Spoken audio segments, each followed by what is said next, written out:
Hello दोस्तों, intention of success में आपका स्वागत है। आज हम लोग पढ़ेंगे क्लास 10th के लिए संधि।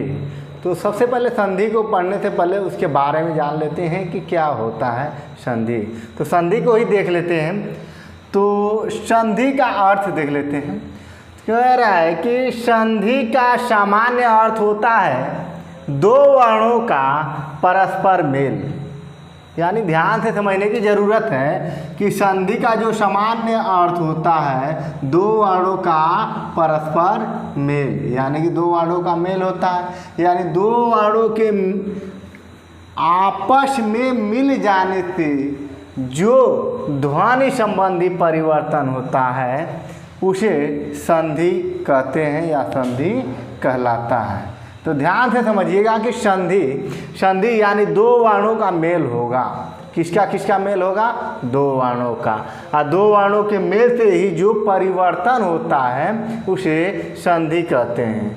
यानी अब देख लेंगे, थोड़ा सा उदाहरण देखेंगे कि क्या होता है। जैसे पुस्तकालय, अब देख लीजिए, पुस्तक इसमें बना पुस्तक, यहाँ पे बना आलय। तो कह रहा कि वर्णों का मेल, यानी कि ध्वनि की सबसे छोटी इकाई क्या होती है? वर्ण होती है। तो यहाँ पे क्या बोला? वर्ण या ध्वनि। तो वर्ण को क्या कहेंगे? देखिए इसमें क है, क जुड़ा है। तो क का जब हम वर्ण विच्छेद करेंगे तो यहाँ पे होगा क और यहाँ पे हलंत लग जाएगा, प्लस क्या हो जाएगा? अ। अब यहाँ अंत में क्या मिल रहा है? अ मिल रहा है। ठीक है। उसके बाद यहाँ पे क्या है? हमारा स्वर मिल ही रहा है। क्या मिल रहा है? स्वर मिल रहा है। तो अब कह रहा है कि जब दो वर्णों का मेल होगा, यानी कि किसका अ प्लस आ का मिल के होगा तो क्या हो जाएगा? आ बन जाएगा। ठीक है। तो आ की मात्रा लगेगी। ठीक है। तो पुस्तक धन आलय बराबर क्या होगा? पुस्तकालय।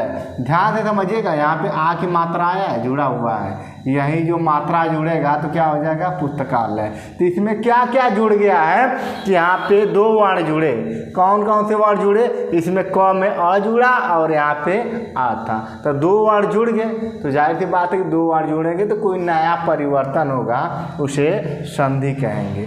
ठीक है। यानी आपको परिभाषा भी समझ में आ गई कि दो वर्णों का मेल, यानी दो वर्णों के आपस में मिल जाने से ध्वनि में जो परिवर्तन होता है उसे संधि कहते हैं।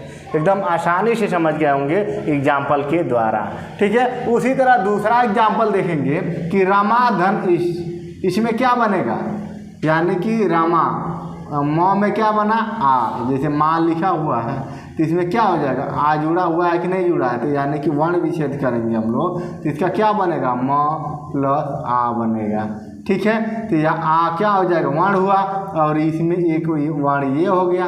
तो दो वर्ण मिल गए, यानी दो वर्ण मिलेंगे तो जाहिर सी बात है कि कोई शब्दों में नया परिवर्तन आएगा। तो इसीलिए दोनों को हम जब संधि करेंगे तो क्या बनेगा? रमेश बनेगा। ठीक है। समझ में आ गया आपको? यानी दो वर्णों के आपस में मिलने से जो परिवर्तन होता है उसे संधि कहते हैं। ठीक है। तो संधि समझ में आ गया होगा। उसके बाद हम देखते हैं कि संधि के प्रकार या संधि के भेद। तो कह रहा है संधि तीन प्रकार की होती है। कितने प्रकार की? तीन प्रकार की संधि होती है। तो तीन प्रकार की संधि को हम देखते हैं, यानी कि संधि के प्रकार। यानी संधि के प्रकार में कौन कौन से हो गए? स्वर संधि, व्यंजन संधि और विसर्ग संधि। आप फिर से समझ लीजिएगा, यानी कि संधि के कुल कितने भेद होते हैं या कितने प्रकार होते हैं? तो संधि के तीन प्रकार होते हैं, स्वर संधि, व्यंजन संधि और विसर्ग संधि। अब थोड़ा सा इसके बारे में भी जान लेते हैं। दो स्वरों का परस्पर मेल हो जाने के कारण जो परिवर्तन होता है उसे स्वर संधि कहते हैं। देखिए, जब स्वर संधि का मैंने एग्जाम्पल बताया था, दो स्वर आपस में जब परिवर्तन होंगे मिलेंगे तो जा करके उसमें जो परिवर्तन होगा उसे स्वर संधि कहेंगे। जैसे कि एग्जाम्पल में आप देख लीजिएगा कि मैं यहाँ पे एक एग्जाम्पल आपको बता दे रहा हूँ। जैसे विद्यालय, क्या बनेगा? विद्यालय। अब बताइए, विद्यालय हो गया, इसको विद्याधन आलय, क्या हो जाएगा? विद्याधन आलय। अब बताइए, इसका जब वर्ण विच्छेद करेंगे तो द में क्या हो जाएगा?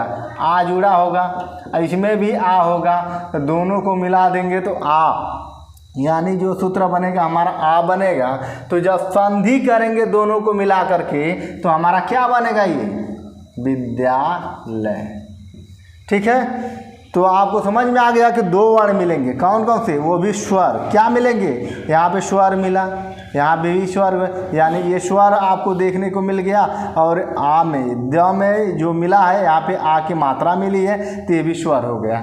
इसे क्या कहेंगे, स्वर संधि कहेंगे। उसी तरह दूसरा एग्जाम्पल देख लेंगे कि इसमें मिलेगा आपको दूसरा एग्जाम्पल में देवालय, देवाधन आलय, देवधन आलय। क्या हो जाएगा, देवधन आलय बराबर क्या बनेगा, यानी कि देवालय बनेगा, देवालय। ठीक है, तो आपको इसमें मिला होगा, इसमें जानते हैं वह आपको देखने को मिला, लेकिन वह नहीं, जब वर्ण विच्छेद करेंगे तो जैसे वह है तो वह का वर्ण विच्छेद करेंगे तो उसमें बनेगा वह हलंत प्लस अ। और जब अ मिल गया तो हम जानते हैं कि जब अ मिलता है तो क्या हो जाएगा, यहाँ भी अ मिला और यहाँ भी आ मिला, तो दोनों को मिला करके क्या बन गया कि स्वर संधि बन गया। ठीक है, तो अब स्वर संधि समझ गए। अब चलते हैं व्यंजन संधि पर। किस संधि पर चलेंगे, व्यंजन संधि। जब व्यंजनों के मेल से मेल होता है तो उसे व्यंजन संधि कहते हैं। ध्यान से समझिएगा, जब दो व्यंजनों का मेल होता है तो उससे क्या बनेगा, व्यंजन संधि बनेगी। ठीक है, तो उसमें भी ज़्यादा आपको पढ़ने की ज़रूरत नहीं है। और यहाँ पे विसर्ग देखेंगे कि विसर्ग संधि क्या होती है, बस विसर्ग, यहाँ विसर्ग लगेगा।